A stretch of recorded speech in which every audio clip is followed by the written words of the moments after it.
Good evening, everyone.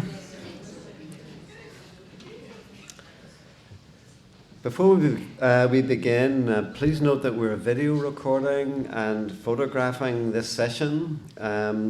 So if you'd prefer not to be videotaped or photographed, please tell our video technician and photographer back here, and we'll make sure that we'll find ways of excising you from the record. And if you would also just take a moment to turn off your cell phones, that would also be a kindness to us.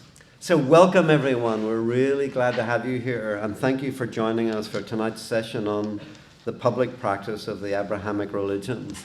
So I'm David Hempton, the Dean of the Harvard Divinity School, and I'd like to begin by extending gratitude and a very warm welcome on behalf of all of us to our panelists, Huda Abu Arqub, Joseph Montville, and Stephanie Saldana. Thank you so much for joining us and giving up your time. We're really looking forward to what you have to say to us. We'd also like to extend our thanks to tonight's chair, Professor Charles Stang of the Divinity School, and to the co-sponsors of this special Religions and Practice of the Peace colloquium session, the Center for the Study of World Religions at the Divinity School, and the John Paul II Center for Interreligious Dialogue, with whom we're really delighted to be collaborating. So welcome all of you who have been at the conference last night and all day today, and thank you for your stamina and your intellectual energy. I stand in awe. As always, we'd also like to express our appreciation to RPP's generous supporters, including Karen Vickers-Budney and Al Budney, for helping to make these and other RPP activities possible. We've got a great colloquium series planned for this semester and next, and we do depend on those who help us in all ways. And I'm very grateful also to the staff of the Center for the Study of World Religions and the RPP, all the student workers and staff workers. Thank you so much for all that you've done to make this event possible. So we're very grateful to all of you. Let's give them just a little hand for what they do.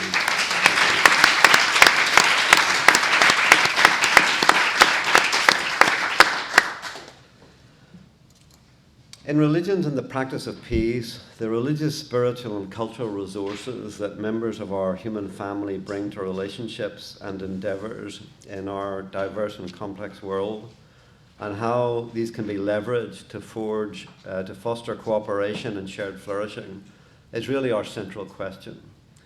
In our One Harvard Sustainable Peace Initiative, we're exploring with faculty, students, and alums across disciplines right across the university, and with friends and colleagues around the globe, how leadership, collaboration, and creativity that bridges across divides and between the academy and communities can foster a more humane and harmonious world. So it's a big aspiration. The public practice of the Abrahamic Religions is of major relevance to these questions, so we're excited for this opportunity to hear from our distinguished panelists on this very topic. So without further ado, I'm now just going to introduce my colleague and friend Charles Stang, Professor of Early Christian Thought and the Director of the Center for the Study of World Religions at the Divinity School. Charlie, as we call him, Charlie Stang, joined the Faculty of Divinity in 2008. His research and teaching focus on the history and theology of Christianity in late antiquity, especially Eastern varieties of Christianity. More specifically, he is interested in the development of asceticism, monasticism, and mysticism in Eastern Christianity. His most recent book, Our Divine Double, was published in 2016 by Harvard University Press, and he's the author and co-author or editor of many other books as well. Professor Stang's current projects include a book on the problem of evil in Christianity and Neoplatonism entitled Beyond God and Evil, to be published by Harvard University Press, and a new edition and translation of Evagrius of Pontus's Gnostic Trilogy, to be published by Oxford University Press. His interests also include ancient philosophy, especially Neoplatonism, the Syriac Christian tradition, especially the spread of the East Syrian tradition along the Silk Road, religions of the late antique Mediterranean, especially Manichaeism, and modern continental philosophy and theology. So it's a good string of interests. So he became the director of the Center for the Study of World Religions in 2017 and has been doing a wonderful job in that center. So Charlie, please come and introduce our panelists. Thank you.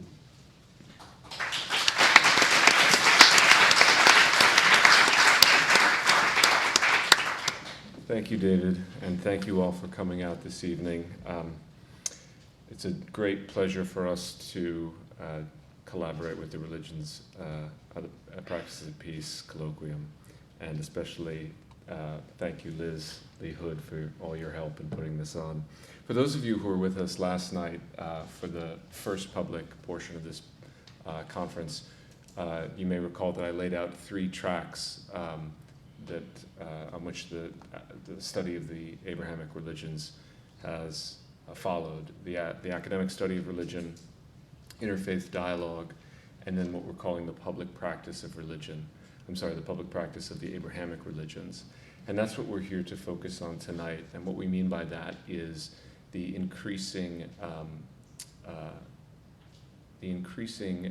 citation of the Abrahamic as a category to do social and political work in the world. And the 3 people to my left are perfect representatives of that, although I think each in their own turn will speak to the strengths and liabilities of the category of the Abrahamic in their own work. So I'm going to be very brief in my introductions because I want to give most time to our panelists, and I also want to reserve time for questions, which unfortunately we did not have time for last night, so I'm hoping to really reserve a good amount of time to that.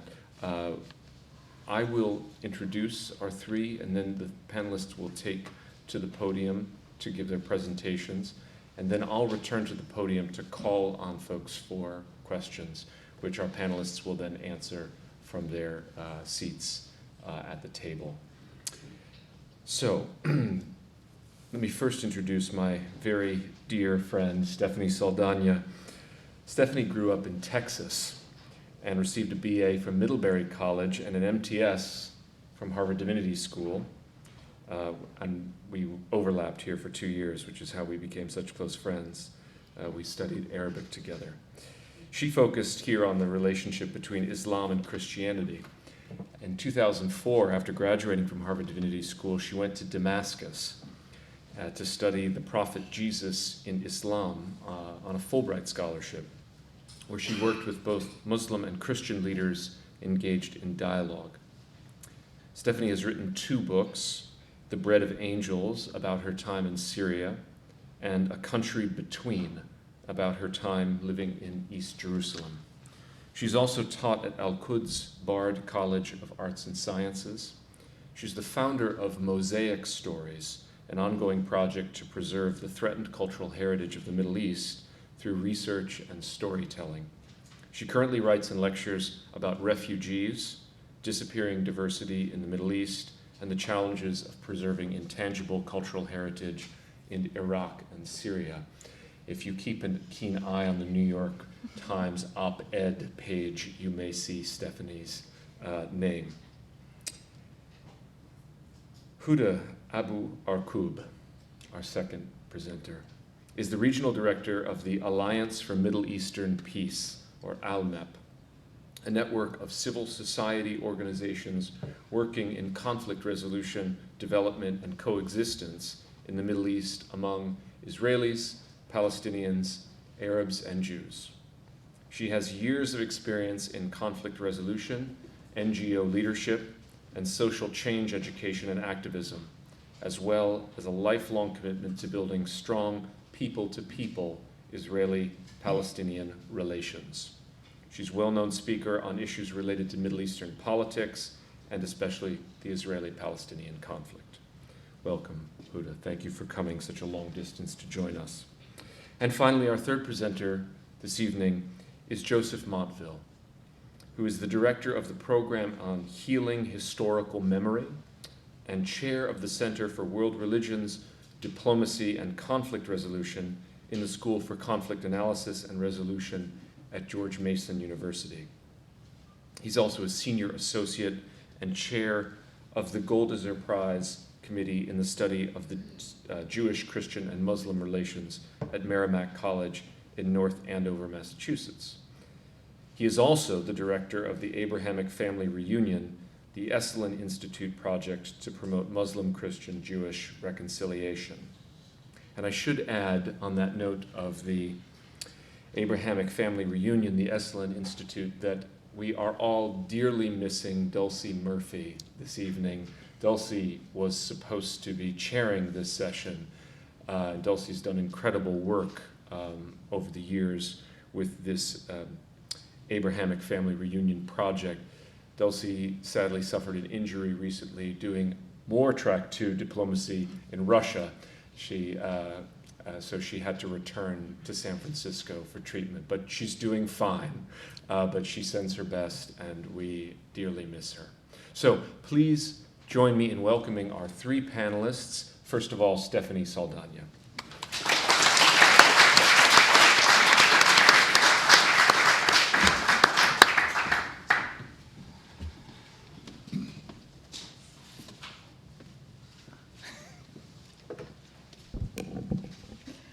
Thank you so much for having me here today.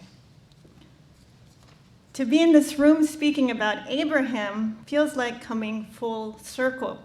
15 years ago, when I was a student here at Harvard Divinity School, I met William Ury at the program on global negotiation.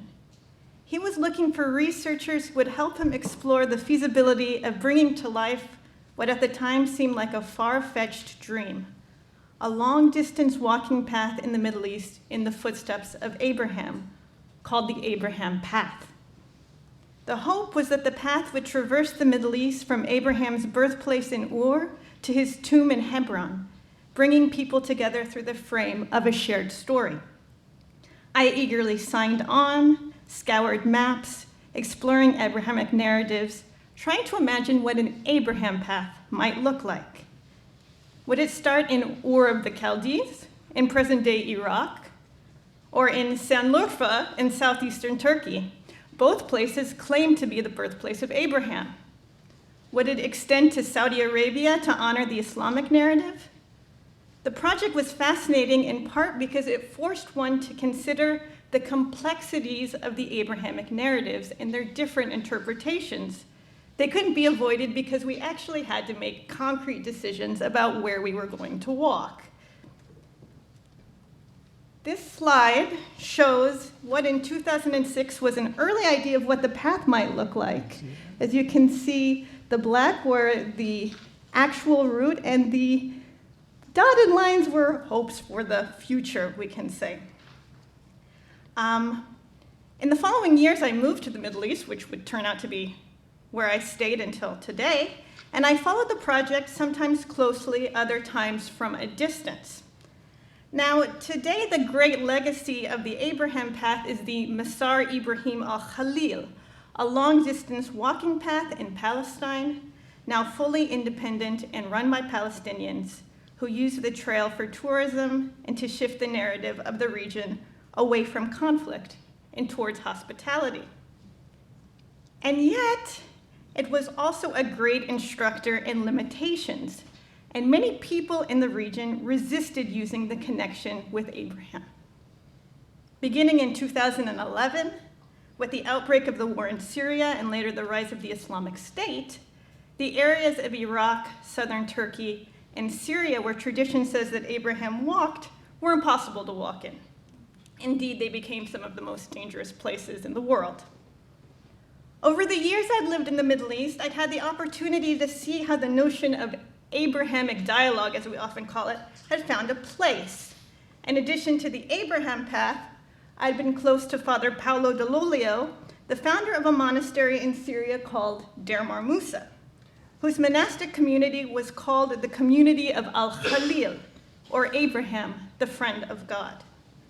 The community was engaged in Muslim-Christian dialogue and made a vow of Abrahamic hospitality to all who came, honoring the tradition of Abraham welcoming the angels, a story held sacred by Muslims, Christians, and Jews. As such, it became a Christian monastery welcoming thousands of Muslims a year. These are photos by my friend Cecile Massey. You can see here they're preparing for Good Friday service, and this is a Muslim who is doing his prayers in conjunction. Well, actually, just go back to that. Many of those I admire have used the term Abrahamic successfully in the Middle East, not focusing on Abraham as a category of belonging, Muslims, Christians, and Jews, but one as Abraham as a model of hospitality. And yet, the fact remains that when we hear Abrahamic dialogue in the Middle East, where I work, it has come to represent dialogue between Muslims, Christians, and Jews, the so-called Abrahamic faiths. It's precisely because I've been so close to movements associated with Abraham that I have heard so many misgivings about the use of Abraham. It's long overdue that we're honest about this. Women, for example, many who have spent their entire lives struggling in patriarchal systems, not only in the Middle East, but around the world, are often less than eager to embrace a category that reinforces patriarchy. Citizens at countries in war with Israel often worry, especially Syrians, that any dialogue or project deemed Abrahamic will imply that they are working with Israel, which puts them in danger to their safety. In addition, many people in the region feel that the problems there are largely political, and to imply that they can be solved through religious dialogue, which often happens when other countries get involved, is not only to misunderstand the problems, but to make them worse. All of these are worth considering, but I'm not here to focus on them. Instead, the resistance to Abrahamic dialogue that has concerned me most is that of bewilderment, or what I would call the meh. Many people I know simply don't care about Abraham much. They don't put him at the center of their identity or their faith. They don't give him regular thought in their daily lives. For these individuals, and I'll be honest, I place myself among them, the category Abrahamic feels false, arbitrary, constructed, and so can hardly be a foundation for solving deep conflicts. As we know in the Middle East, any relationships which are not built on what is at the core of our identity might work during peacetime, but they almost always fall apart during war. 2 years ago, I approached the Abraham Path with an idea to launch a storytelling project in the Middle East, engaging refugees from Iraq and Syria, traveling all over the world. But I had two things. One, I didn't want to be bound to the physical path. I wanted to be able to follow them all over the world. And two, the more I thought about it, I didn't want to use the category Abrahamic anymore. War and exile are not only moments of great crisis for communities, but moments of self-defining. I didn't want the baggage of a category that presupposed what communities cared about. I wanted to invite them to tell me themselves. My research is messy, but at the heart of it is going to communities and actually asking them to tell me what they care most about. Over the last 2 years, I've concentrating on meeting refugees and migrants from northern Iraq, the area we often refer to as the Nineveh Plains in Mosul, and the length and breadth of Syria, following them to 10 countries around the world. I call the project the Mosaic Stories, and I don't mean mosaic the way Professor Levinson referred to it last night as related to Moses, but mosaic in terms of an actual object. My friend in Homs, Syria, told me that she used the term cultural mosaic to refer to the diverse Homs in which she grew up with Sunni Muslims, Alawites, and diverse Christians. A mosaic can have thousands of pieces, she explained to me. But if even one is missing, the picture is incomplete. More than giving the title to my work, the notion of cultural mosaic as opposed to Abrahamic describes diversity in the Middle East in a more honest way. In my experience, people don't think of themselves as Muslims, Christians, and Jews, but as thousands of communities, based on village, on language, on family, on religion, even shared trauma. It also alerted me to the anxiety of smaller groups in the region who have been left out of our conversations. Mandaeans, Yazidis, Baha'is, and Druze, to name a few, an essential part of the cultural fabric, but nearly almost always forgotten when we talk about Abrahamic faiths. In 2016, I met Hannah Slewa Mosiki, a refugee from Karakosh, a city of some 44,000 Syriac-speaking Christians near Mosul, Iraq, who fled in August of 2014 as the Islamic State invaded her city. When I asked her if she'd taken anything with her, she said no, there just wasn't enough time. But when she was in exile and knew that she wasn't going back again, she made a decision. She sewed the story of her city into a dress. This dress, called a shal, was soon apparent to me was not a dress at all. It was a map. And by looking at it, we can get some clues to the complex way in which she identifies herself. Here's the name of her city, Baghdad, in Syriac. Here is her name in Arabic, which she also speaks because it's close to Mosul. Here are some of the churches of the city which were ransacked by the Islamic State, the wedding dances, her home, her gardens.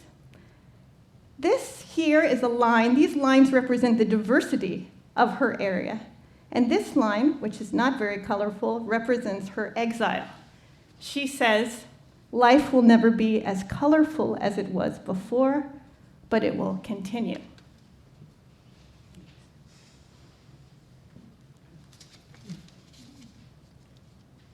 I've spent 2 years following Hannah's dress, matching things in it with archival photos from refugee cell phones. This is before the war. And eventually traveling to the city myself. It's her home. Over time, I came to think of her dress as a way of understanding the complexity of how we define ourselves. I met many women from the same village with costumes cut of the same cloth. But even then, no two people were the same. Just north, this is Baghdad or Karakosh here. Just north of Karakosh is Lalish, the holiest site in the world for Yazidis. An ancient monotheistic religious minority that exists mostly in northern Iraq, but also in Syria and southeastern Turkey, where the landscape is dotted with their holy shrines. It seems dishonest here to state with confidence what Yazidis believe. It's a very secretive faith, and their beliefs are reserved for only a select few. Most Yazidis visit their holy shrines, keep their holidays, pray and marry within their faith. They speak of the holiness of bread, pray towards the sun, and believe deeply in a God that writes everything. They are often referred to as the followers of the peacock angel. Unfortunately, they are also often referred to as devil worshippers. To protect themselves, they live in the remote mountains of Sinjar on the border between Iraq and Syria. I've spent the last 4 months following a family that survived the genocide on Mount Sinjar to Germany. They still fear for their lives and their families, so I have no photos and I can give you no names. As I've come to know them, I expected that what they would be trying to save was their faith, which is in danger of becoming extinct. They are, but they talk about it through the lens of saving family. In the Yazidi faith, there's no conversion, and you must have 2 Yazidi parents. Saving family is about love, but it's also about survival. As a boy, I will call Qasim tells me, my grandfather always said, all that matters is family. If you have nothing but your family, you're a wealthy man. Just an hour away in Al-Kosh, visited the tomb of Nabi Nahum, holy to Jews, but also venerated by Christians, Muslims, and Yazidis. Today, all of the Jews from the area are gone. The Christians are leaving. The Yazidis are leaving too. but I've heard the stories of the tomb from the Jews who carried them with them when they immigrated to Israel in the 1950s. Last week, I went to pray in Arab Yom Kippur in Jerusalem with the descendants of those who visited the shrine, who keep their liturgy alive in Nachlaot, Jerusalem. And here are the pictures of the rabbis of Kurdistan on the walls of Jerusalem. If you cross the border here, just into Syria, you'll arrive in Hasakeh, a largely Kurdish city. I met these musicians, Farhad Faisal and Hosen Payal, in Istanbul, where they're trying to keep their Kurdish stories alive through their music. They explained that because they didn't learn about Kurdish history in school in Arab nationalist Syria, it was up to musicians to pass stories of their ancestors from one generation to another. Farhad said, "When I dreamt I would dream in Kurdish, and that's when I began to understand that language is a kind of music, and I understood that our culture is contained in our language."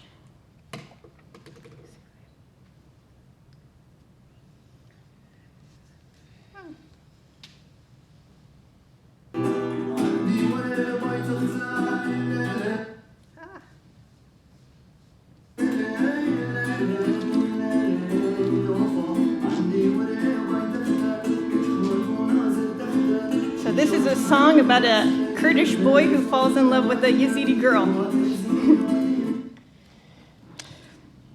I expected them to say that they were saving their music or even their stories, and they were.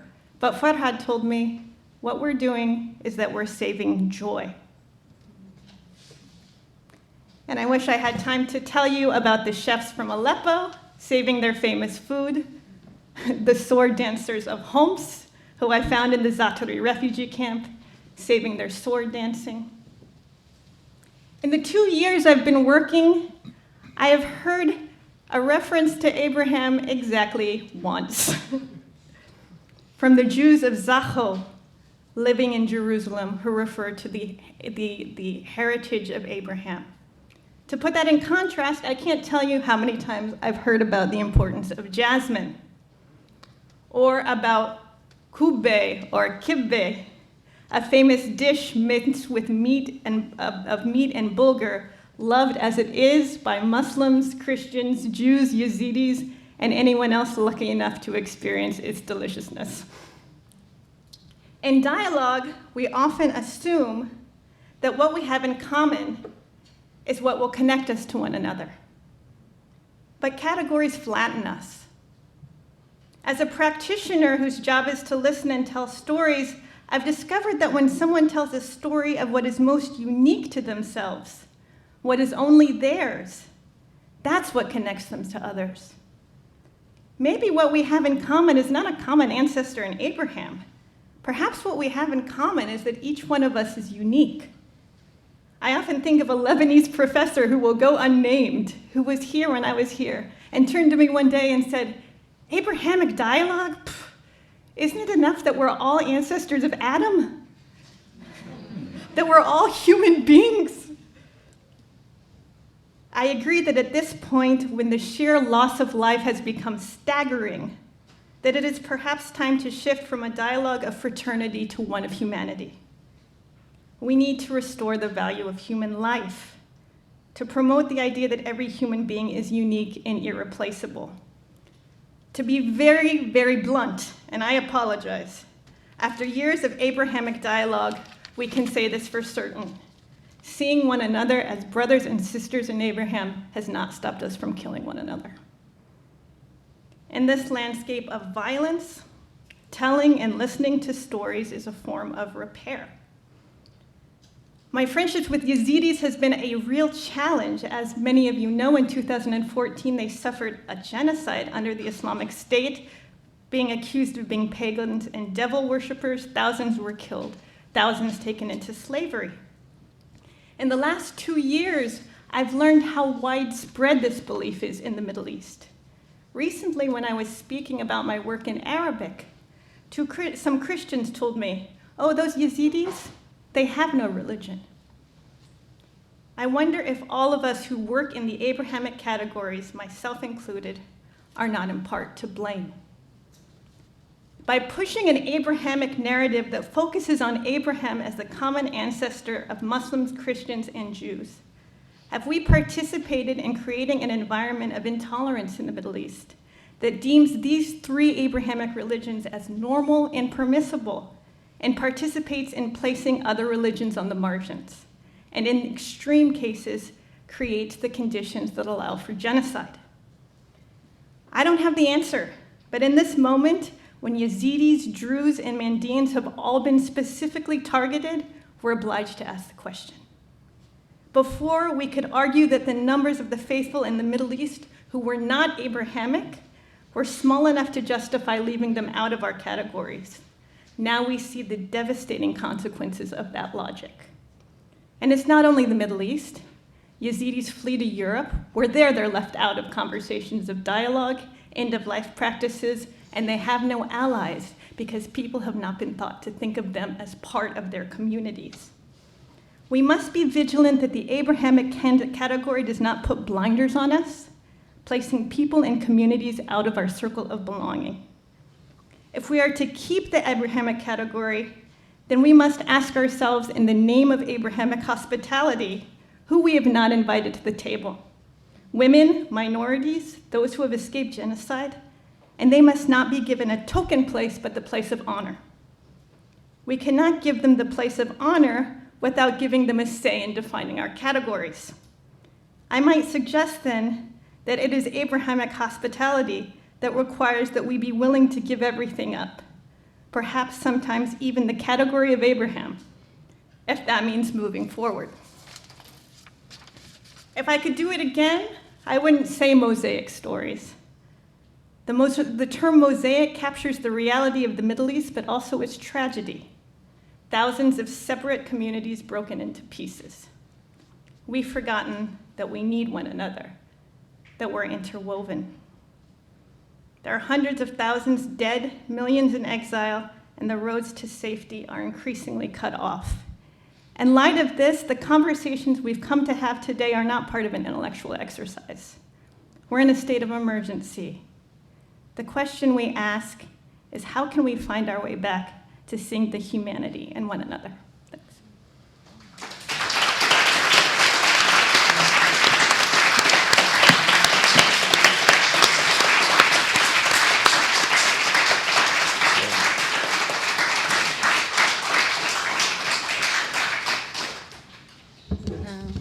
So, does this work? Oh, it doesn't. Okay, go there. Okay. It's hard to follow that, Stephanie, but I'm really honored to be sharing this panel with you. My name is Huda Abu Arqub. Masal khair, assalamu alaikum. And I'm gonna speak from a very personal place, because I don't think I should or I must represent the Palestinians in general. I wouldn't use the we, because the Palestinians are very diverse, very opinionated, and they are very, very different when it comes to the issue of Abraham, the issue of the identity. To me, Abraham is another narrative that should unite people, but it's actually not doing that now. And so I have issues with Abraham, although I am a Muslim and I pray and I fast and I believe in Islam, and sometimes it hurts me to call the state as Islamic State, ISIS. It's just wrong. Politically speaking, I have no affiliation. I don't believe in Fatah, Hamas. I just believe in the Palestinian people and their right to exist, because the existential question is still a question in Palestine. And when it comes to us, it's not just the story of the Muslims in Palestine, which is what hurts me everywhere we go, especially now, especially after Abraham became a figure. Everyone thinks that the Palestinians are all Muslims. We're not. I'm also a woman. I have a huge issue with the fact that the story of Abraham has been featured, but none of the women in the story, including the story of him taking his son. And in the Quran, it doesn't mention the name of the son. And I really appreciate that about the text. But it doesn't go to what the mother has been going through when Abraham had the vision. Even God responded last minute to rescue the son. And in that story, I've always seen the call for living for a cause rather than dying for a cause. So as a woman, I always look for women's stories in the texts, and I don't find them very often. They are in the text, but they are not in the forehead of, or in the consciousness of us, whether we are Muslims, Christians, or Jews, and I'm sorry, I'm claiming that. I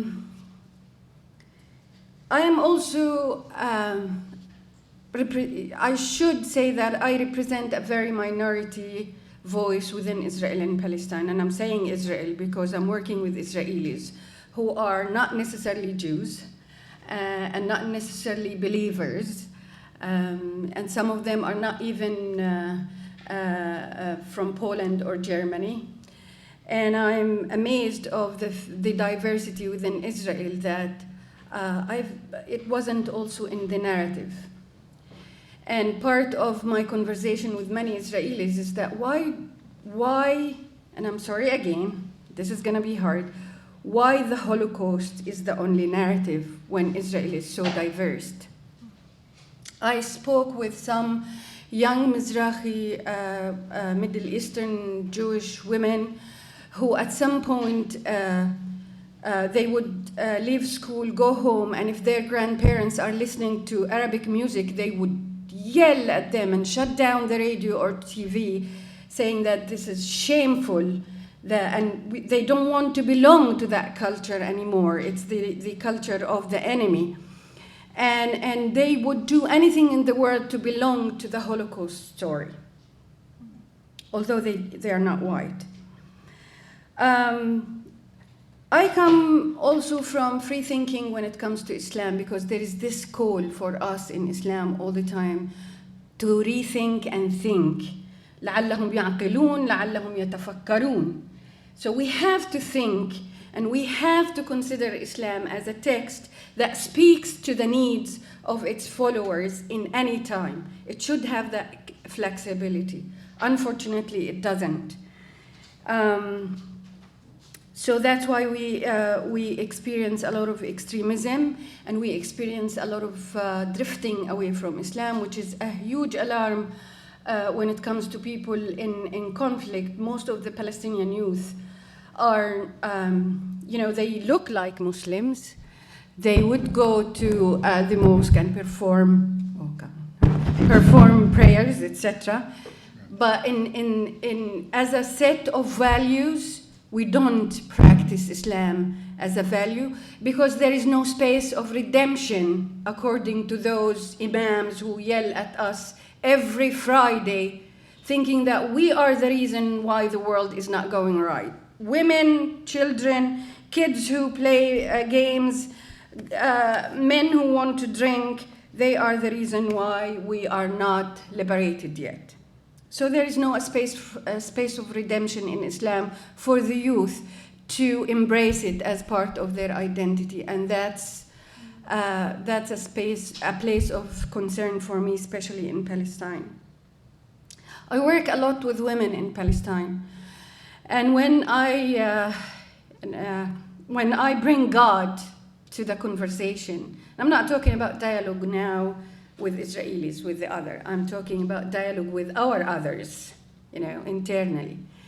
And when I bring God, and I ask them to think of the first image that comes to their mind when God, Allah, is mentioned. Unfortunately, most of the time, it's a man, and a man who frowns, who yells, and sometimes carrying a whip.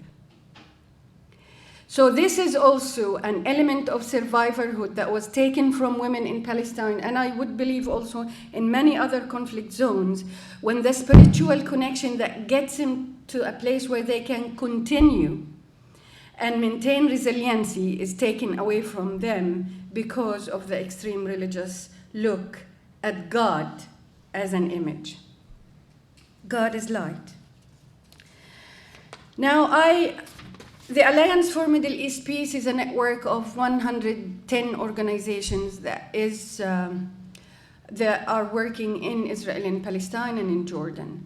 And I am, on my capacity as the regional director, I work with thousands of Israelis and Palestinians who believe that dialogue internally and externally, but internally first is important, before we get to the place where we can cross the border and chase the other to talk, because we've seen that this is not working.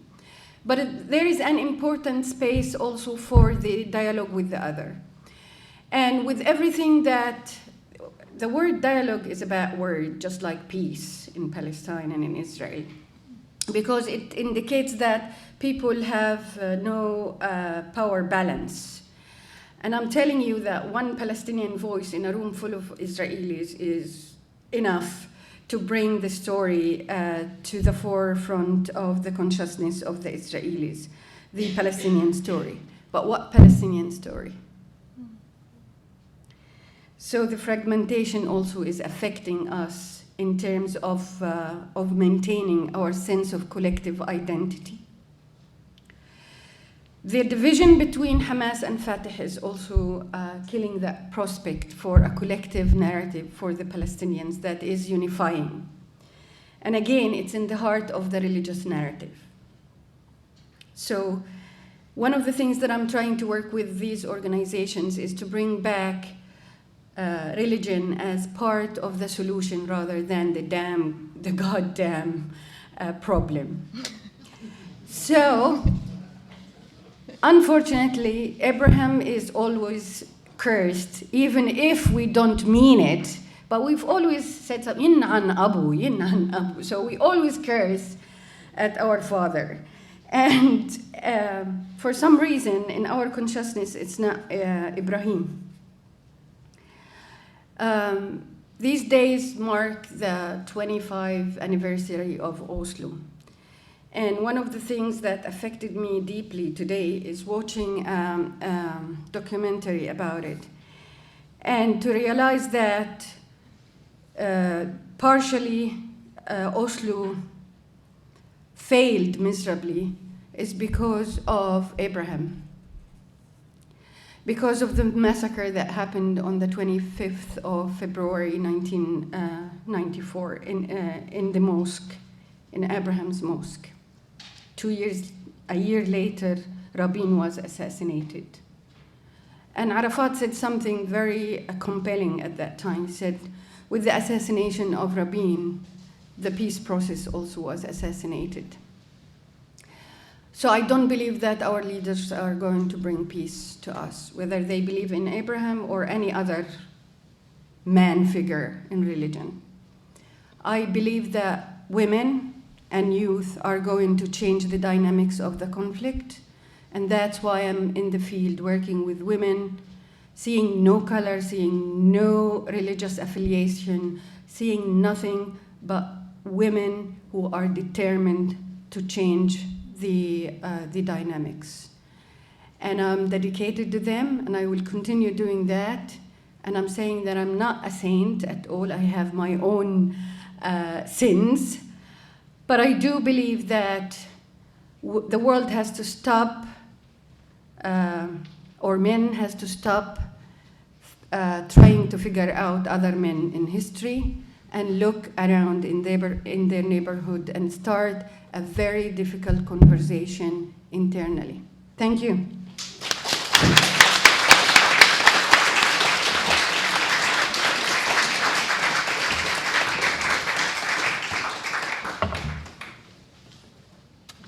Yes.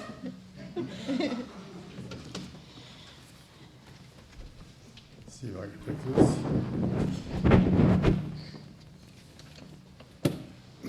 I've known Huda for, I think it might be 12 years.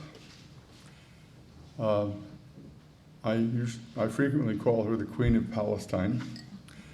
And you'd understand why when you see news coverage of the Women's March from Palestine into Israel, and Huda up on the stage in Tel Aviv, being cheered by Israeli men and women and Palestinians. She is totally in sync with what I hope, or many of us hope in America, is the determination to put more and more women in charge of our daily life. So she is somebody very special. I thought, this is sound narcissistic, but I thought that in 1959, I came to this campus right out of graduating from Lehigh University and joined the Center for Middle Eastern Studies. I had chosen Middle Eastern Studies because it's the Islamic religion and the Arabic language had such extensive impact throughout the world, and also because it was Harvard, and if you're admitted to Harvard, you should just go. That was 59 years ago,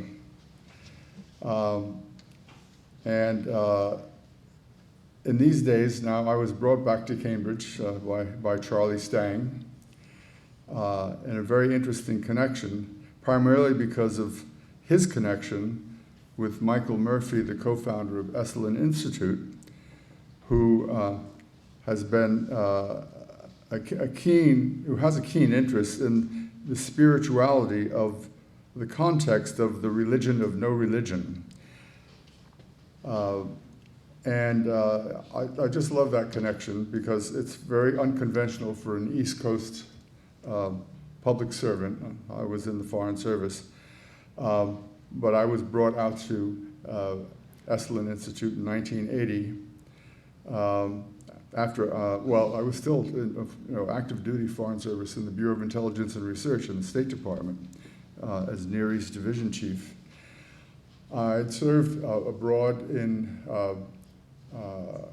Iraq, that is in Baghdad and Basra, then in Lebanon and Beirut, then in Libya, before and after Gaddafi's arrival, in 3 different posts, one in the Green Mountains, Cyrenaica, named for Simon of Cyrene, then in Benghazi as acting consul general, and then in Tripoli. I have to say that one of the major memories of my service in the Middle East, I ended up in Rabat finally before going back to Washington, was the attack on our consulate in Basra on the 5th of June, 1967, when a mob came down the Corniche and attacked our compound. We had 3 families. Most of us, all of us except my wife, were in the chancery, and that was not entered, but 2 of our apartments were entered and sacked. Luckily, our apartment looked like the back end of one they'd already entered, so she was safe. But recently, she told me that the memory of that attack stays with her. She was also 9 months pregnant. We evacuated to Khorramshahr because in those days Iran was our Iran, and we could go there. It was our safe haven. And we found an obstetrician in Abadan next door who gave her a letter saying she was only 6 months pregnant, so she could fly home. She flew home from Tehran to the JFK, My mother met her, and 36 hours later, our daughter, Claire, was born. I just wanted to, I think there's some meaning in this biographical story of how I got to the concept of embrace the concept of the Abrahamic family. I did, after a year in Cairo, after my 2 years here at the Center for Middle Eastern Studies, I got a Fulbright to Cairo, and then I went to Columbia and did all but a dissertation and a PhD in comparative politics. So my education is quite traditional in the political science field. And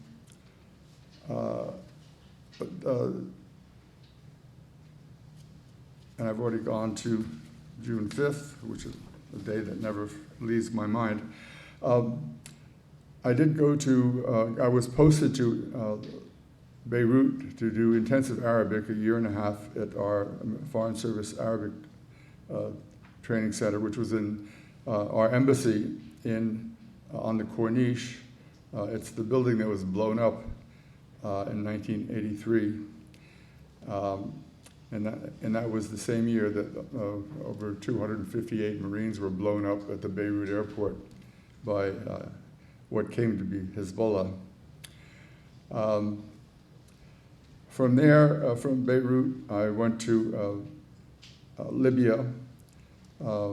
As I said before, Gaddafi came to power on September 1st, 1969. So my first assignment was in Beta, which was a beautiful little spot on the top of the Green Mountain. But after the revolution, that was closed down, and I was sent down to Benghazi, ending up as acting consul general for a while. Then I was PNG'd. That's a worker's phrase for persona non grata by the revolution. They didn't like anybody that spoke Arabic. But it was negotiated down to a direct transfer to Tripoli on the promise that I would never go back to Cyrenaica to raise the tribes against the revolution. And I easily agreed to that.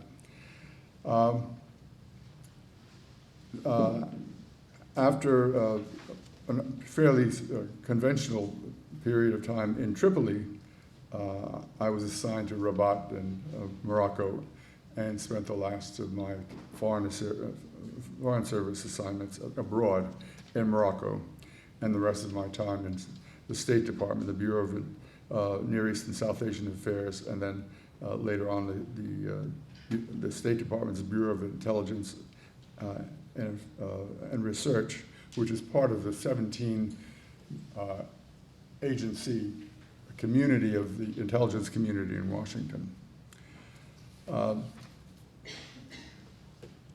My wife, who was my first wife, had 2.5 years of psychoanalysis funded by the State Department Medical Division, based on a very good letter that I wrote describing our 8 years abroad. And we also had a next-door neighbor who was a psychoanalyst, and by default, I understood what was happening to our marriage, and at the same time, I came to understand Iraqi politics. It was about identity and memory and the enduring sense of injustice and the burdens of history. I became a consultant to the American Psychiatric Association's Committee on Psychiatry and Foreign Affairs, which was inspired by the success of President Jimmy Carter's great diplomatic success at Camp David 40 years ago. The psychiatrists and psychoanalysts who were members of the American Psychiatric Association enthusiastically volunteered to help Egypt, Israel, and the Palestinians solidify the peace process through a 5-year stretch of problem-solving workshops that were facilitated by theory and practice, a very practical practice of helping the Israelis, the Egyptians, and the Palestinians developed trusting relationships, which is not that hard to do with a small group of people. But it's kind of hard to do with millions of people who aren't in the workshop.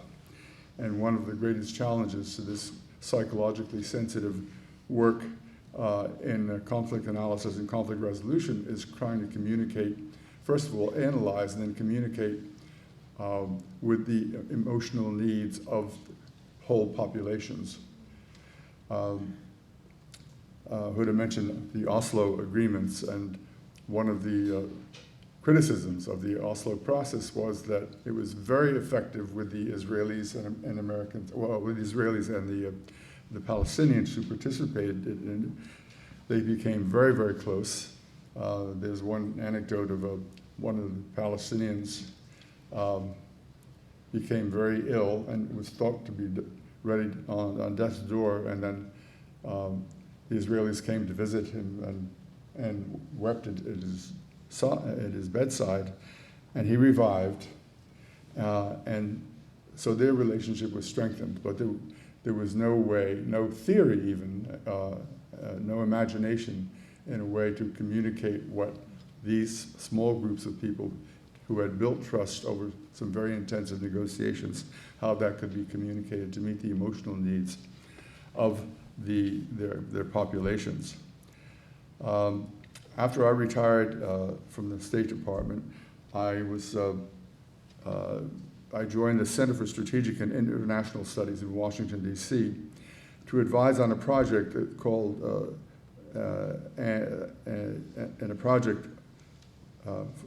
to produce an edited book called Religion, the Missing Dimension of Statecraft. So that was my first step in the direction of religion and peacemaking under the guidance of the director of that project.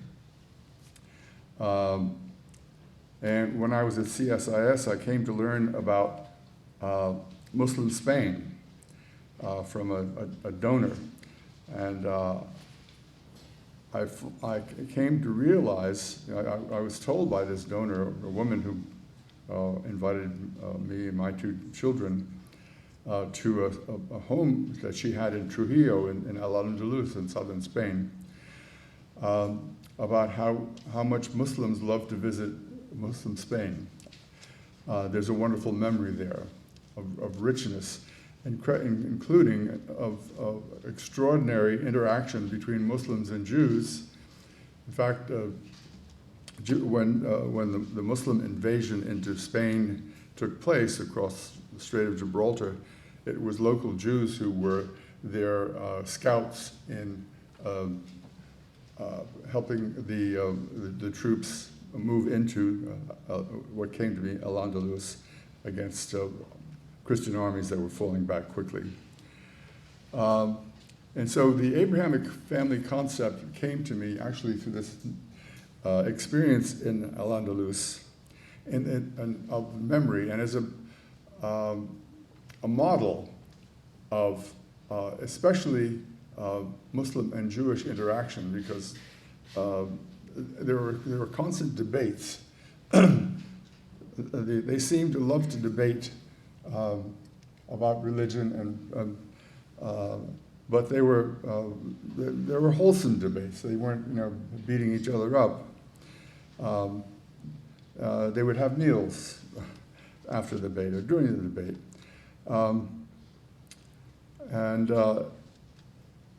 so I was invited to organize some week-long workshops of Muslim, Christian, and Jewish fundamentalism at Esalen Institute, where Charles has working, and it's going back in November. And that's where the challenges with wonderful scholars who really knew their subject, of setting out just what the obstacles and the challenges of advancing the concept of the Abrahamic family were. Now, none of them provided us with the capacity to break through what Huda describes and Stephanie described as the political resistances the men, the incompetence that keeps the conflict alive. But I did manage to get a good grant from the Fetzer Institute that allowed me to build up a network of people in the Bay Area, in LA, Washington, New York, and Boston that was committed to the concept of the Abrahamic family and the concept of what I call the Abrahamic family reunion. The symbolism, by the way, was the story in Genesis of Isaac and Ishmael coming together to bury their father Abraham in Khalil and Hebron. As a political psychologist, I'm always looking for emotionally charged activities to symbolize an aspiration. And the two brothers, estranged brothers, coming back to bury their father Abraham, I think is a very powerful symbol if we can get through all the noise and the war and the politics. I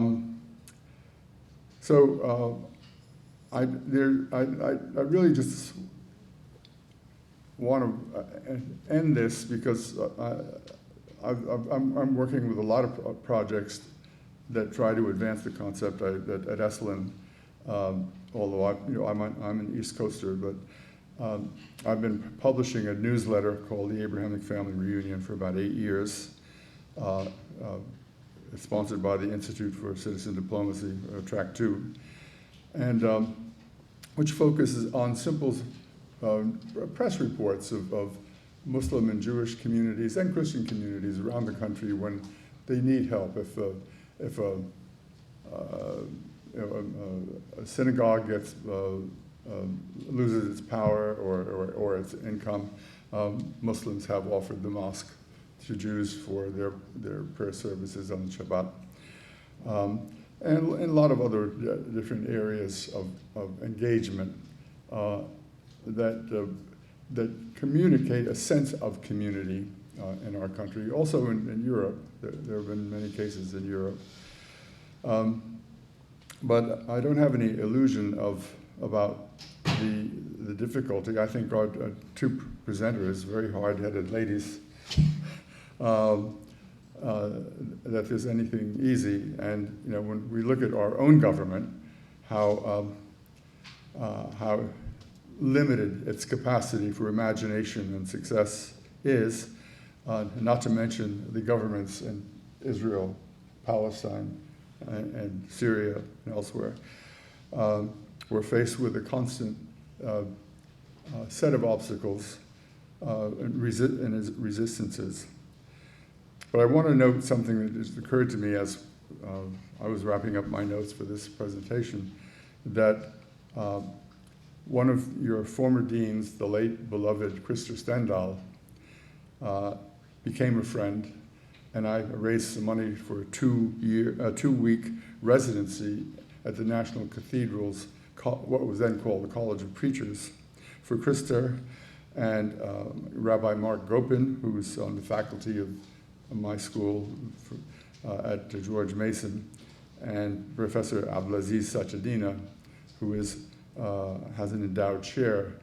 And the three of them had an Abrahamic residency at the cathedral and produced some beautiful work together that they were able to present on at a meeting that took place in the choir area of the cathedral. And again, they modeled the possible, and their modeling sort of keeps my energy going after almost 59 years. Thank you.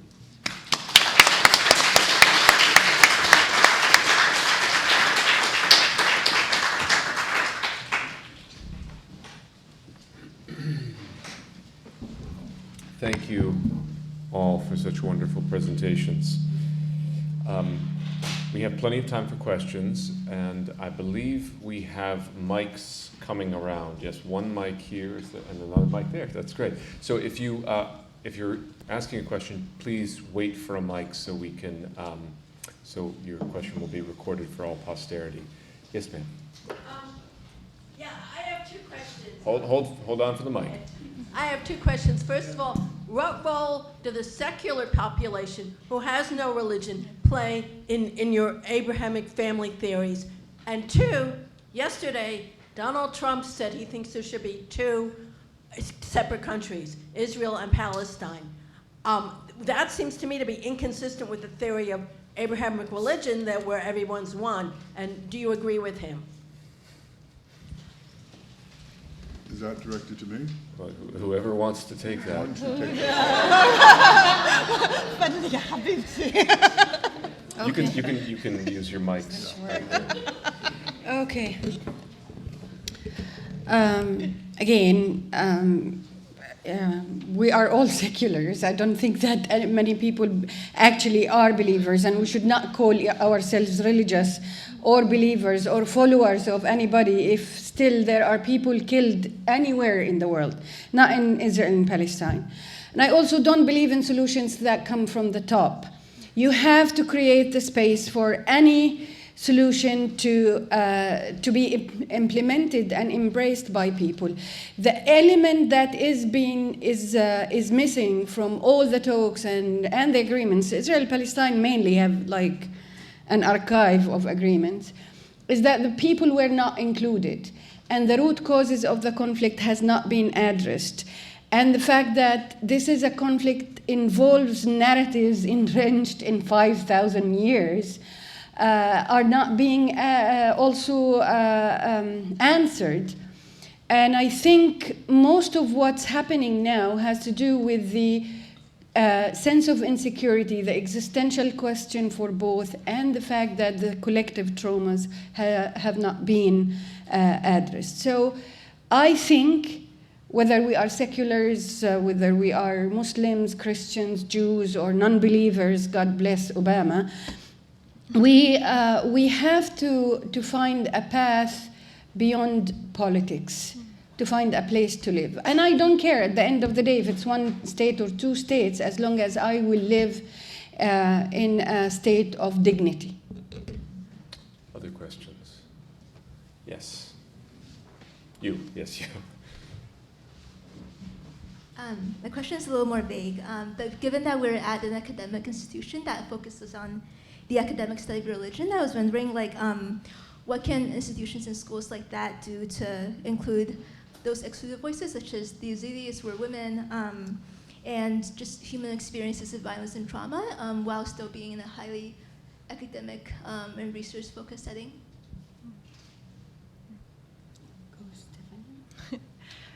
Sure. I think one thing that needs to happen still in academic institutions is to change our idea of what texts are. I know we talk about that, but we still have this idea that I'm not working with text, but a dress is a text, and when you're dealing with oral cultures that have oral societies don't write their stories in books. The Yazidis don't have a holy book. They tell their stories through storytellers, through music, through dresses, and as long as we don't allow those as text to enter into our academies, they won't be included. So there has to be a way of changing what we receive as being textual studies in our institutions. That's absolutely central. There has to be a place in which story and storytelling is elevated to the level of scripture, because for many places it is. There has to be, I think, an element of listening, and openness and deconstruction. And I also would say, one of the largest communities of Mandeans from Iraq is in Worcester, Massachusetts. Go to Dearborn, Michigan. There's Yazidis in Nebraska. Cultural pluralism is here. You don't have to go to Iraq in fact, I haven't been able to find the Mandeans in the Middle East. I have to go to Worcester and San Antonio, where they're doing their baptismal rites in the Guadalupe River. So rethinking this idea also that these voices are somewhere far away. These voices are here. and to look for them and to invite them and to listen to them. And I think what I said is to let them set the terms. That's what this idea that marginalized voices should just be a token place. This has to change. They have to participate in changing the dynamic of how we talk and listen to one another.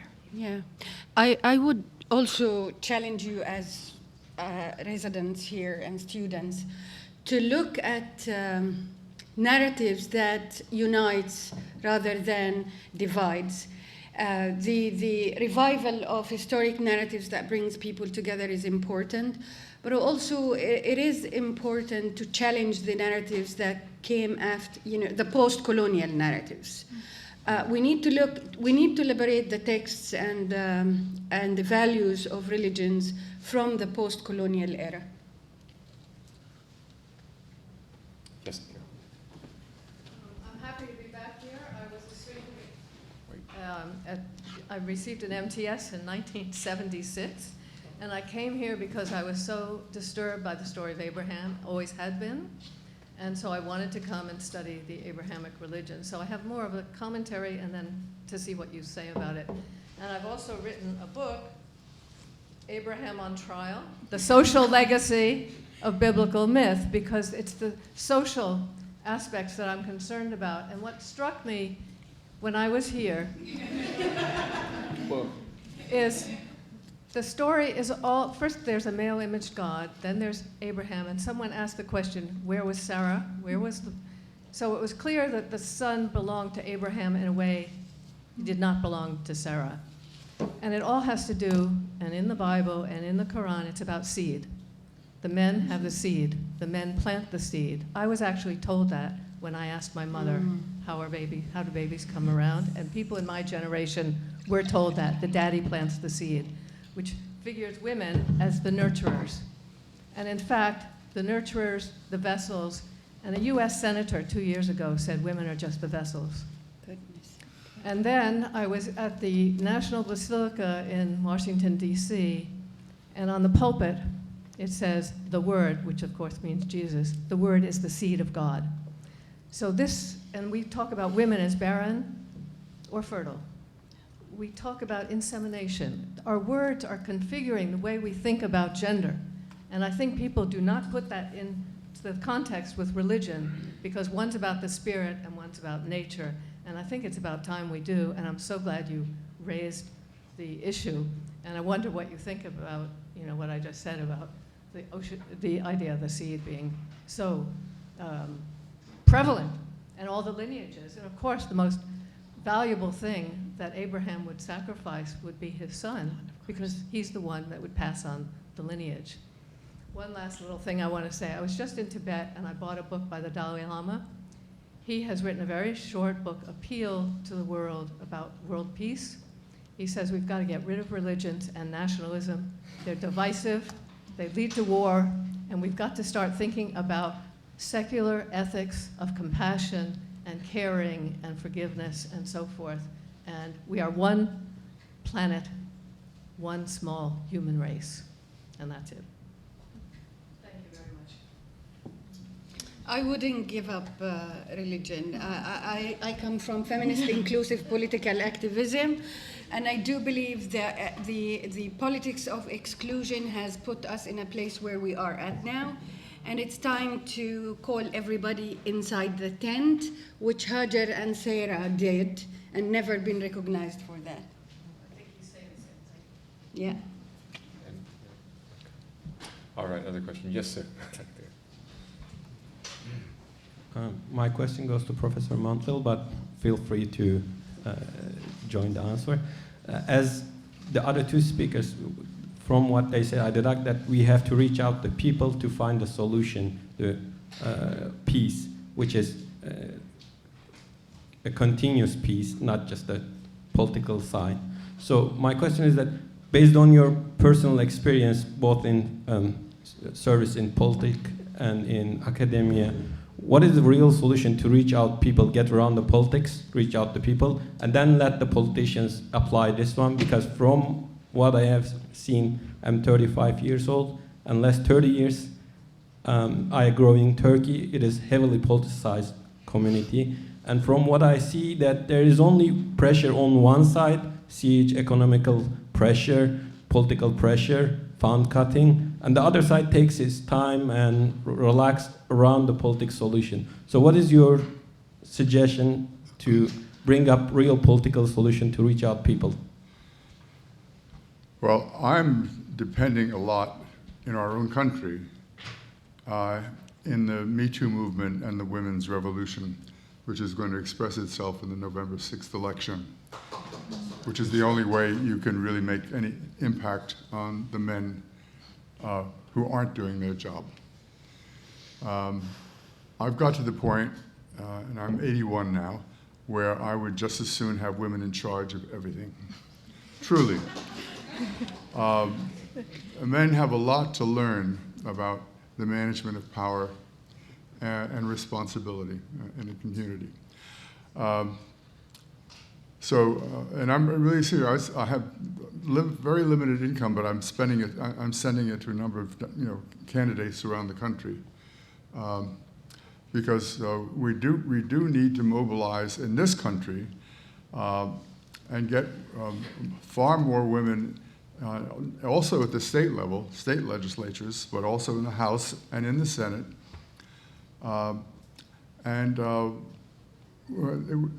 We need to find an effective way to stand up to buffoonery, which is really what our government is engaged in now. In the meantime, we can still work to tell stories, share images, recover some history of moments where Muslims, Christians, Jews, and others, the Abrahamic is not meant to be exclusive. I focus on Abraham because there are a lot of nuclear weapons in the Abrahamic family. And so it gets my attention. But our operating modus vivendi is that every human being is precious, regardless of identity, religion, or lack of religion. And I focus on what seems to be the most dangerous in terms of the largest number of people. But the embrace is for all people, all God's children, including the ones that don't like God. Yes, sir. Hi, my name is Ghazi. I'm a student at the Harvard Graduate School of Education, and I joined the School of Education because I'm very interested in social emotional learning, so building empathy and love within communities at a very young age, so that children can grow up to be empathetic individuals.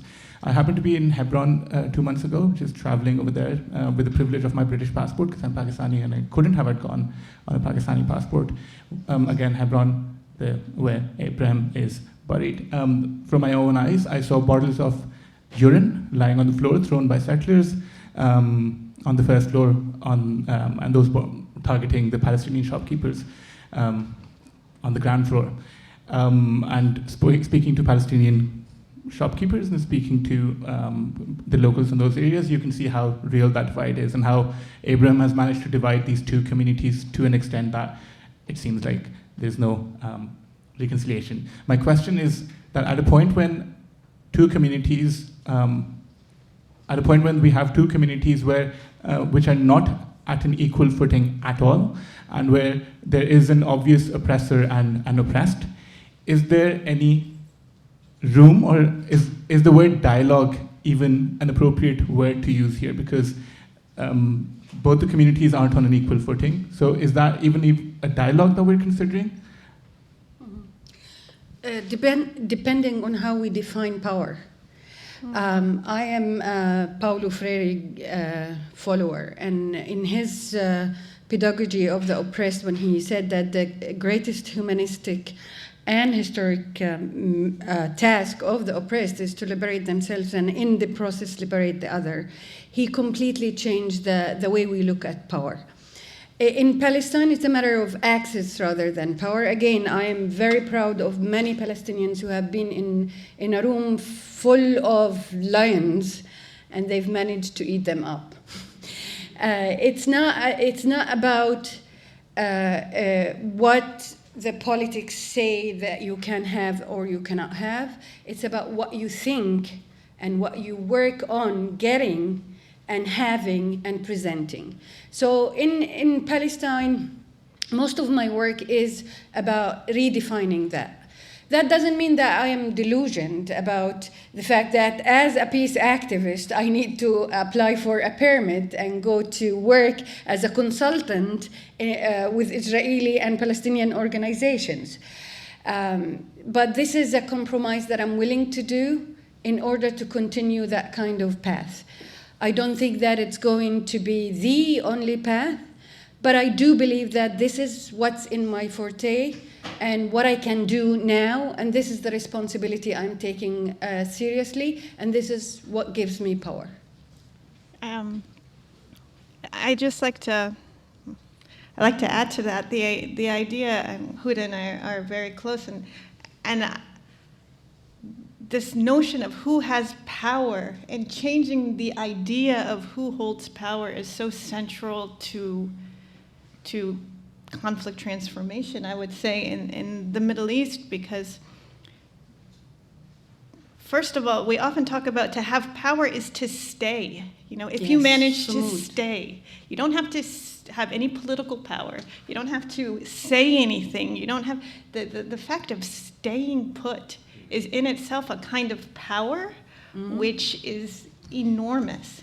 And I think those of us who have managed to stay also know that it's most often the people that we respect, it's not because they say something or they have accomplished something, it's in who they are in their being, you know? It's something that you an integrity or a power or a compassion that has somehow survived everything. And that's power. That's one person in a room of 1,000, which somehow they've managed to, I don't even know I can't even think of the word, but when you see it, you know it, right? And so I think. To be equal. Yes. Yeah. Yeah. And so I think I would just agree 1,000,000 times with what you said, that changing the idea of who has power is so, and what power means is really important. Yeah. Thank you. Yes.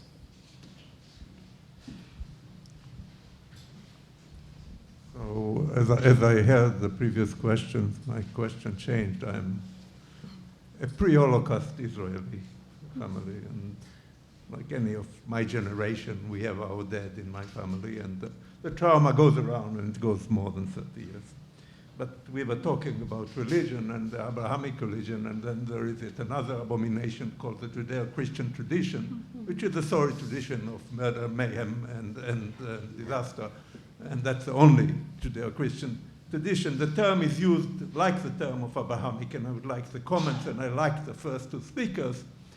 The term is always used to exclude, from my experience, because religiously, it is ridiculous. The Muslims go to Muhammad, the Jews to Moses and to the rabbis from the Mishnaic period, and the Christians go to Jesus. And none of them go to Abraham, although it is in the mythology of all three. And whenever the term is used, so you use Judeo-Christian tradition to exclude the Muslims. And I'm Israeli, I want to defend my country, but this is ridiculous. And you use the Abrahamic tradition in order to exclude the Yazdis, people like me. I'm a Jew very much so, but totally not religious. And who am I in this dialogue? And who are the Tibetans and all the Chinese in this country? And I would like your comments about the fact that this, I think, abominable synthesis that, I apologize, but it exists very well in the National Cathedral in Washington, but not in the Middle East, where the Christians are living in hordes, and the Yazdis are living in hordes. And Nazareth used to be Christian once, it's not no more. I think that I would like to hear your comments about, is my understanding correct that these terms are used to exclude, not to include? Well, we've had a lot of discussions with during the day with some very distinguished scholars who share the same compassion that you reflect. There was a very interesting paper today about how the term Judeo-Christian became popular in the 1930s as people were seeing the impact of the growth of Nazism. Yeah. And I have some friends, contemporary Jewish friends, who dislike that term very, very strongly. My conception, and I might be a helpless little political psychologist, but the image of Isaac and Ishmael coming together to bury their father in Hebron is a powerful one. It doesn't survive the politics and war making, but you have to have something to work with. And it's not meant to exclude anyone, but it's to focus on one of the most deadly conflicts that's always a threat, including a nuclear threat. So I sympathize with you. I sympathize with you as a Jew who chooses not to practice, but are precious in the eyes of God, whether or not you like God.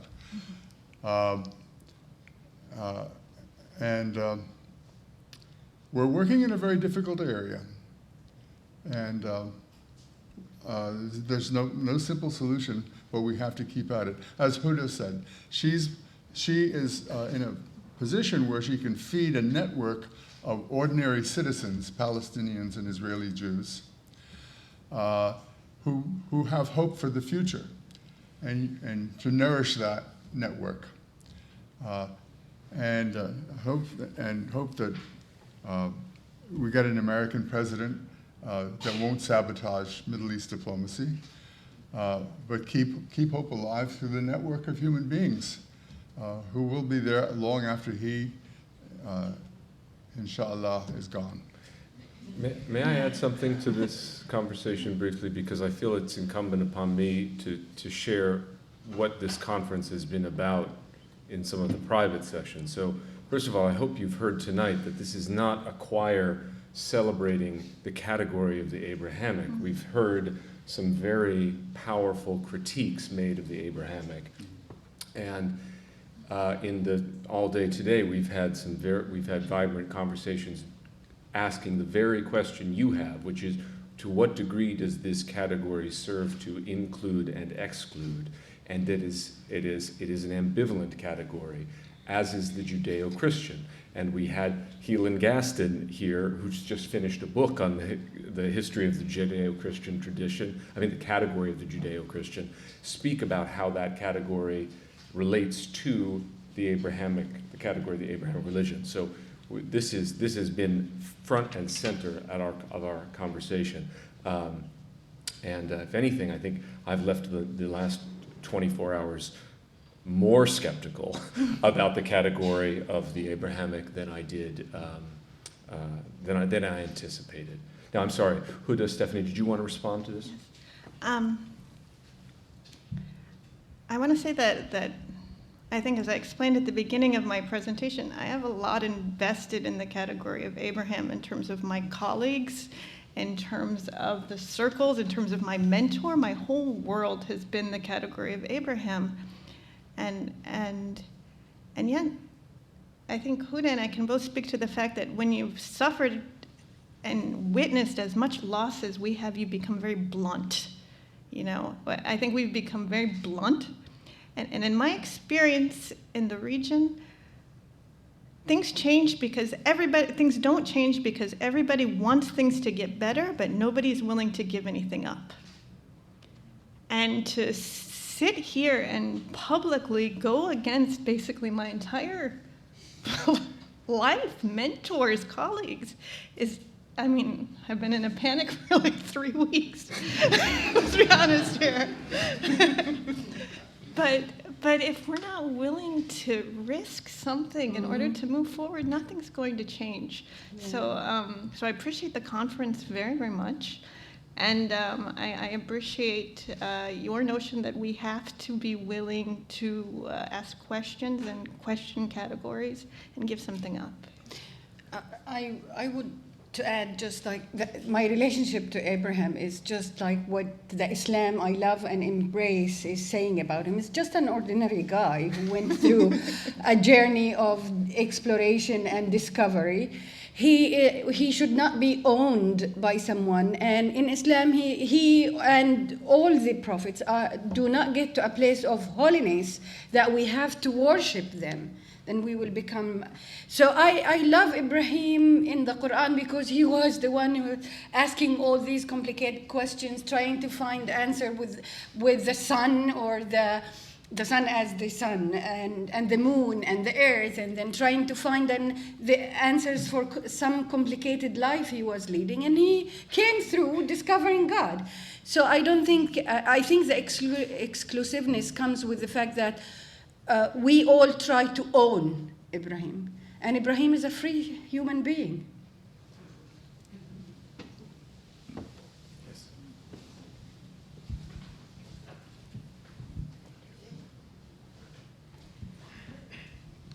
Thank you. My name is Ghassan Haddad, and I could really relate to stories from each of the presenters.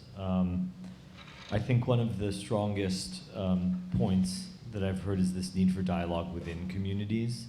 I did work in Gaza from 2002 to 2004 in a very difficult period of transition within the authority, within Fatah. And I was working in the community outside of work and sport. And I'm currently finishing a book on the history of the Palestine Olympic Committee from the British Mandate period. And it's a very interesting sort of journey where I've taken a position in an epilogue quite strongly against the BDS process in sports and the push from the Palestinian side. Because having worked inside the organizational structures, having served on even an Arab board for several years, I never saw leadership that was really purposeful for the constituents, which was young children who just wanted a space. And so I would be very curious, in the Olympic world, in the Olympic space, we allegedly operate in this secular domain that brings people together. And yet we bring all our baggage into it and complicate, and this is not to be laudatory of the Olympic movement, there's plenty to criticize there, but we often complicate even those spaces where we're supposed to function structurally and put some of those issues at the door. And we seem not to be able to do it, particularly right now on the Palestinian side of the equation, but not necessarily, I think, for the reasons that we state we do.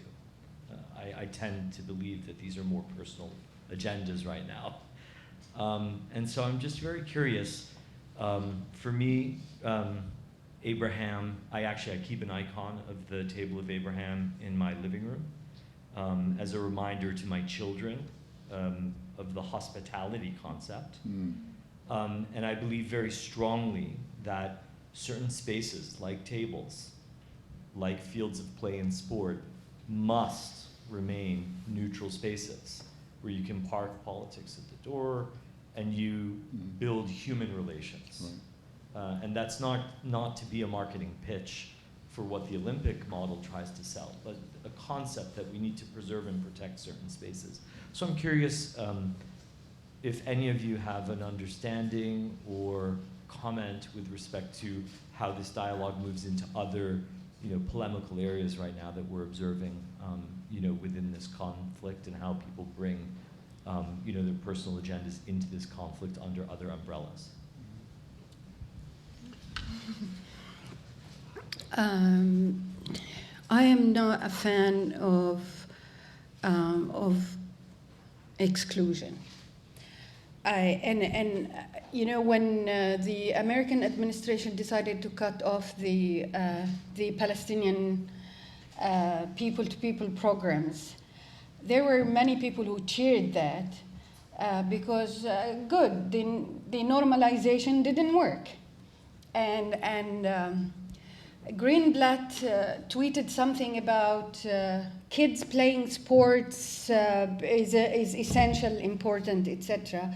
element of the peace process. And there, where the normalization and BDS logic comes into the picture. Because if we think that kids from Gaza and Tel Aviv can play soccer because we just made them as facilitator check out their national identity and religious identity out of the door, then we are delusioned.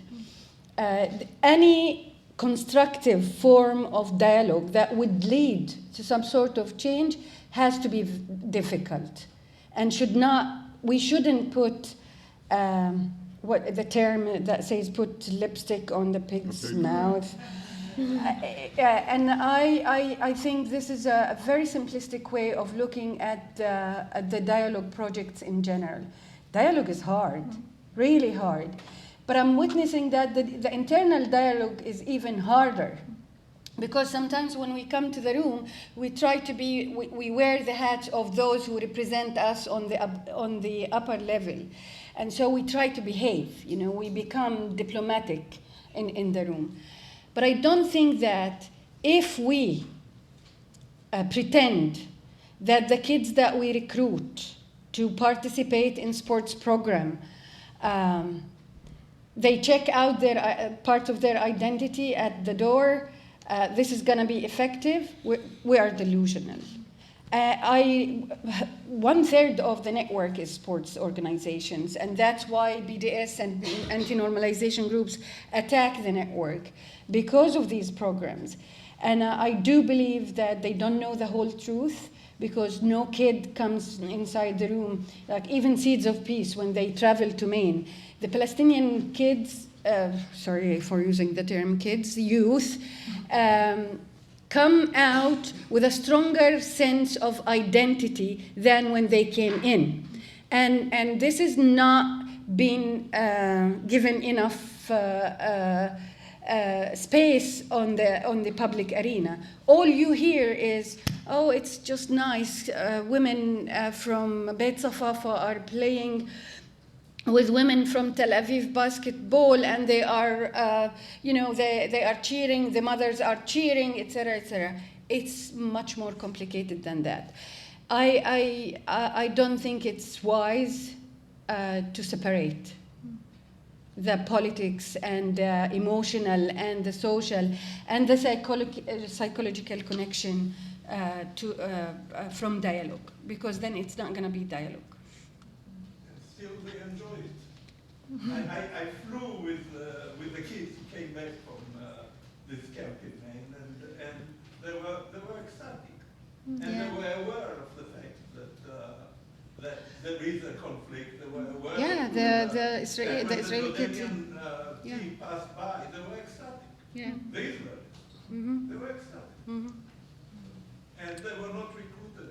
They asked for it, and they went through 7 screenings. Yeah, we do a lot of training for them before going, but we don't ask them to check any part of their identity out of the door. If I could just clarify, my remarks with I'm in agreement 100%, and we ran a rowing program in Gaza for boys and girls, and we literally had to shut the door, to numbers of people who wanted to be involved. Yeah. My remarks, I think, are more with respect to leaders who need to park their personal political struggles at the door so that children can discuss their identity issues and how they relate in that space. So I would just ask, I suppose, if you have any remarks with respect to that issue, and what that exclusion is doing to impact, children and youth. Yeah, we're living it now. I mean, one of the things that is affecting our sense of identity as Palestinians, collectively speaking, is the fragmentation, not just the geographical fragmentation of Palestine, or what will be Palestine at some point. It's also the political fragmentation. And you are always asked to be affiliated with one or another political side to have a voice. And this has completely ruined our liberty to be stronger when it comes to our sense of identity. I come from a place that we live in a world that is leaderless. I wouldn't call them leaders. Mm-hmm. So from that basis, I see myself in the room with youth as they are the leaders and they are the ones who are teaching me rather than I am teaching them. And I see the same with women. So it's, and in that way I am a leader. But there is no one in the world now, and not just in Israel and Palestine, who is leading by that concept. So we are living in a leaderless world, and God help us all. Maybe we can take one more question, and then yes.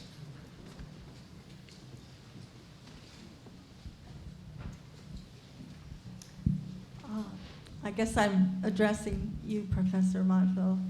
You spoke about the encouragement of places like Esalen, where there's dialogue, if you want to call it that, where it was very successful to have people come together and be truly understand and have empathy come out of it. And you spoke of another example too. But I almost felt that I think it was you that used the term failure of imagination. I wondered if you had any imaginative thoughts about how these small circles could be expanded. I mean, is there some kind of framework you could imagine where these could be multiplied somehow? Or I think of political movements where I guess you'd call them cells, where they proliferate through small groups, but then eventually it forms a larger whole.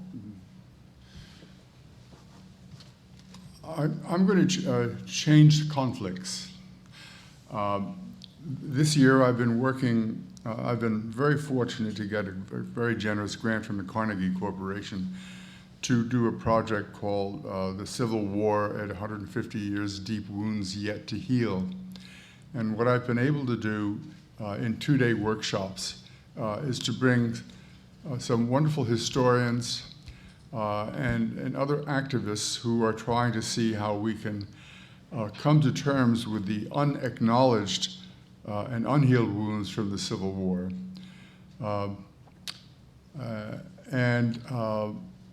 We are coming up with some very interesting projects. For instance, I'm going to be proposing that my group, of colleagues, get two congressmen who are very close friends of mine to propose that the Congress fund a memorial to all the people killed who died in the Civil War, North, South, black and white. The only rationale for it is that they were all precious people. Precious if you believe in God, in the eyes of God. If you don't believe in God, precious anyway. There is an underlying theme to that, which is to finally tell white Southerners that they are not garbage.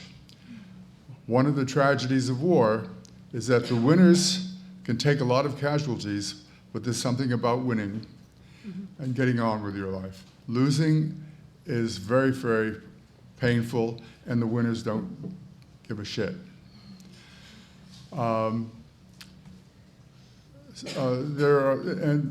also going to support an African-American professor of criminal justice who was a prosecutor, but who has been putting all of his energy into teaching incarcerated African Americans. He calls his students in a portion of Pennsylvania. He teaches at Pitt. And I've encouraged him to develop a major program that my university has agreed to sponsor for funding.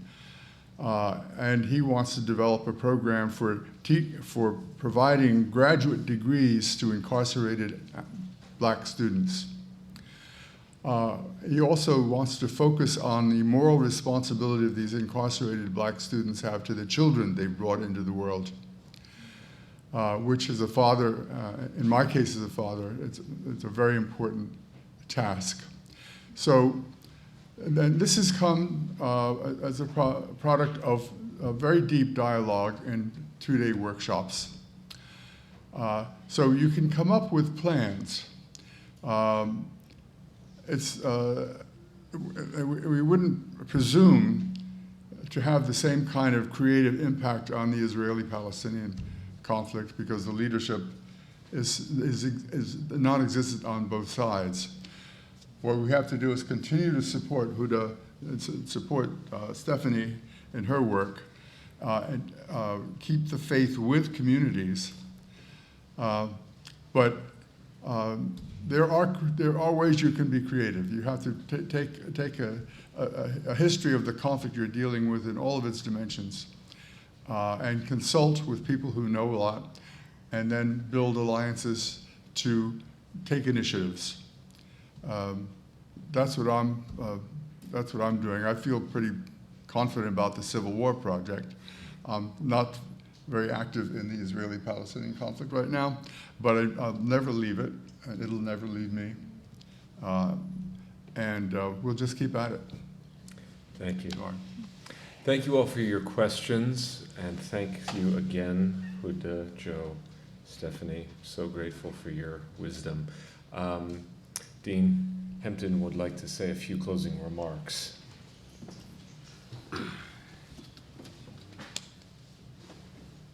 Yeah, these will be very few, but just to reiterate, thanks to Charlie for organizing the conference of the last few days, and for all those who helped, including Liz, bringing things together for this evening. I'm especially grateful to our panelists. Thank you for doing such a wonderful job. What I took away from it, I think, and reflects a bit back on my own background in Belfast, is the need for kind of on-the-ground reality checks, and not just reality checks with men with weapons, but reality checks with women and children as well. So how do identities get constructed? Was a big theme. Mm-hmm. How are they transmitted through stories, music, and art? And was another big theme. What role does religion play in the construction of those identities, especially identities created by notions of exclusion? And what price do we pay for that? And how can a more inclusive humanity be nurtured, and what gets in the way of it? And so I'm really grateful for those questions being stimulated, thought about. There are no easy answers to many of these things, but I really did feel it was an honest and rooted conversation based on real experiences with real people on the ground, so I'm grateful. So we look forward to seeing you again at our upcoming RPP colloquium sessions and other events this year. The next Religions and Practices of Peace colloquium will take place on October 18th, and will feature Lily Yeh, an artist and activist, who will present on the subject of urban alchemy, post-conflict healing, and art transforms. So this session will be moderated by Melissa Bartholomew, the Divinity School's Racial Justice Fellow, and joining us as discussant will be Terry Tempest Williams, the Divinity School's Writer in Residence. So Lily Yeh will also host an interactive workshop the next morning. That's the morning of October 19th, So space is limited for that, so please RSVP online in advance if you would. This year, the RPP, through its Sustainable Peace Initiative, is hosting Sustainable Peace Cafes here at the Divinity School, the first of which will be held next week on October 4th. Designed by our students in RPP, the Sustainable Peace Cafes will provide space for people from across Harvard and the public to connect with others committed to advancing sustainable peace and to share wisdom and practices from their respective spiritual and cultural traditions and life experiences. Again, for more information on the RSVP, please visit the RPP website at the Harvard Divinity School. Please do check out that website. There's a tremendous amount of materials and videos of previous sessions, book recommendations, and upcoming events. So if you haven't yet done so, be sure to join the RPP and the CSWR mailing list to receive announcements of our future activities.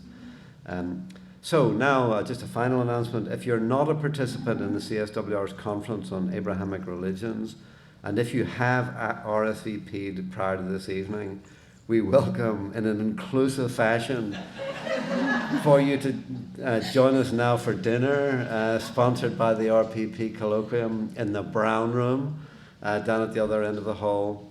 But if you are an elite participant in the CSWR's Abrahamic Religions Conference, please head outside to the shuttle on Francis Avenue for your off-campus dinner.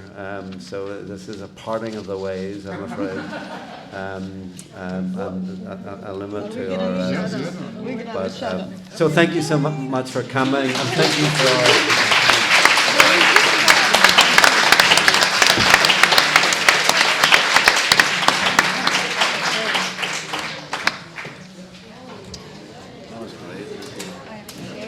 We're actually taking the Irish International Fund